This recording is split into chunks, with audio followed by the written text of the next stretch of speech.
Hi to all the chess enthusiasts out there. So today's video is going to be a very interesting one. I'll be discussing 10 common checkmate pattern ever exist in chess. This is the most 10 common. So first thing first, I'll be starting with the back rank mate. In medieval castles, kings were well guarded, but sometimes their own fortress become their prison. A careless king, feeling safe behind his loyal pawns, and didn't realize that his escape route was blocked. One day, an invading queen or rook stormed in, trapping the king against his own walls. Thus, the famous backrank mate was born. By the name, the king is checkmated along the back rank, first or eighth rank, because his own pawns block his escape. Here we can see that black moves simply first white moves something like that. Let's suppose now black moves here, like he is becoming over greedy just to take this bishop, but he didn't realize that he doesn't have any protection to his last rank, that is called back rank as well. So rook comes and give the smoothest mate, that is back rank mate, and it is also called the forgotten exit because there is no exit for the king. It's simply a checkmate. Moving to the next mate, that is called scholar's mate. Every chess player might have faced, or even you might have played this one.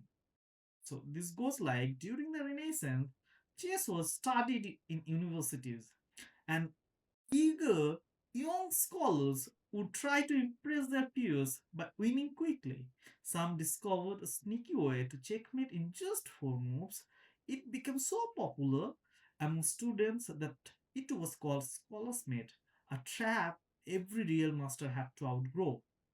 Why the name? Well, it's often played by a beginner trying to show off their knowledge. So game goes like simply 45, something like developing the bishop. No knight moves, maybe something like these. Now he is trying to give some check. Knight comes, simple developing move, and the mate comes over the board. So this is just checkmate in four moves. Going to the next kind of moves, and that is called fool's mate. This is the fastest mate ever exist in chess. The mate in two. The story goes like a foolish court jester once challenged the king's grandmaster to a game. Thinking he was clever, the jester moved his pawns recklessly. The grandmaster chuckled, played, and ended the game in just two moves. And the court erupted in laughter, and from then on, the fastest moves in checkmate was called fool's mate. Why the name? Because only a fool would weaken their king so badly in just two moves. So just games goes like these. Simple some developing move, and then this comes so simply weakening your king side and allow the black to give you a checkmate just within two moves. Next one is another smothered mate, the king's own trap. As the word goes, legend tells of a paranoid king who surrounded himself with bodyguard at all times. One night, an assassin found the perfect moment to strike, and who is the assassin? Guess the knight. The king's own guards packed around him, left no room to escape with a single leap. The knight delivered the deadly blow. Thus, Smothered Mate was born. Why the name? Because the king is smothered by his own pieces, unable to move. Here, like if we see the game, simple e4, e5, knight comes, simple developing moves, knight comes, bishop comes, maybe something like that. And now taking this knight, black comes with attack, knight takes, king takes, rook just sums it, and here goes the mate. Check, bishop comes, and now this is the smooth element. Black giving a mate to white. We can see like how smooth it is, and the white king doesn't have any escape at all. Moving to the next kind of mate that is called Anastasia's mate. This checkmate is named after Anastasia, an 1803 novel by Johann Jacob Wilhelm Heinz.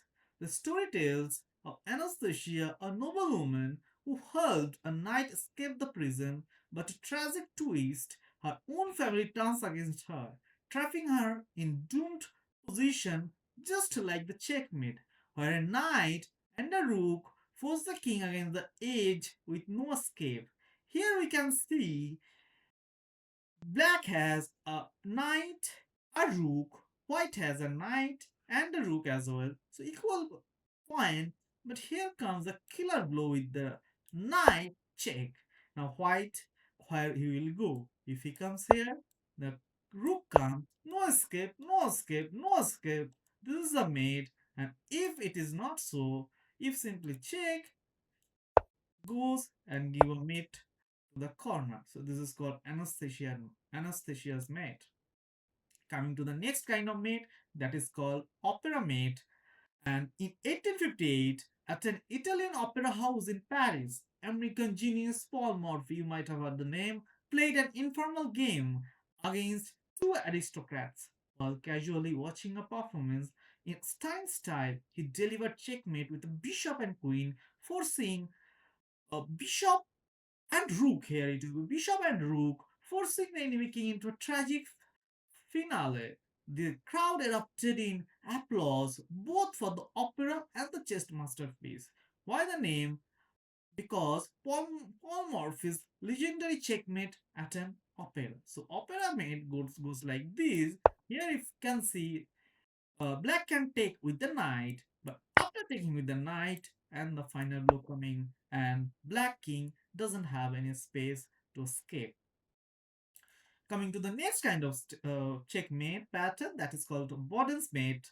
And in 1853, chess master Samuel Boden demonstrated a beautiful checkmate where two bishops, like snipers from opposite angles, trapped a king caught in enemy line.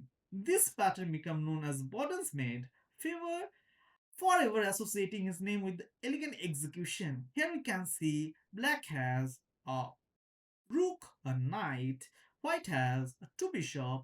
If we count the point, we can see black has 5 and 3, 8 point, whereas white has just 3 and 3, that is 6 point. But still, the position's tailing, white can give some easy mate like the check, check, coming, and no other way to escape for the king. And this is called Boden's mate. Coming to the next kind of mate, that is Epaulette mate. In military fashion, epaulettes are decorative shoulder pads on uniform. In this mate, the king is strapped by two rook or other pieces standing beside him, just like shoulder burdened by heavy epaulettes. Unable to move when the enemy queen arrives, checkmate is inevitable. Here we can see black has two rook and they are just beside the black, but black can't do anything when the queen comes and give a checkmate. He can't escape here. He can't escape here. So he is helpless and queen give the checkmate and his own rook is just stopping the mate. Coming to the next kind of mate, and that is called Arabian mate. This mate dates back as Shatranj, the Persian Arabic predecessor of chess. In ancient games, players discovered that knight and rook could work together to trap a king in the corner. Because this pattern was frequently seen in Arabian chess manuscripts, it became known as Arabian mate. We have discussed this kind of mate before as well, but it's in the corner specifically, like check come, king moves, and rook gives a mate, and here's no other moves king has. So this is called Arabian mate. Now coming to the last but not the least, corner mate. In chess, a king in the center has room to run, but if pushed to the edge, like even after castling or worse, the corner, his options shrink. King often seek the corner for safety, but when an enemy piece cuts off all exits, it's over. This type of checkmate became known simply as corner mate because that's where the final drama unfolds. Here we can see white to move, and this point is really quick, and queen goes and give a checkmate. King doesn't have any skipping square, and this is a checkmate. This is called corner mate. So that's all for today. It was a 10 most common checkmate pattern ever exists in chess. Thanks for watching. Hopefully you like the video. Thank you. See you again.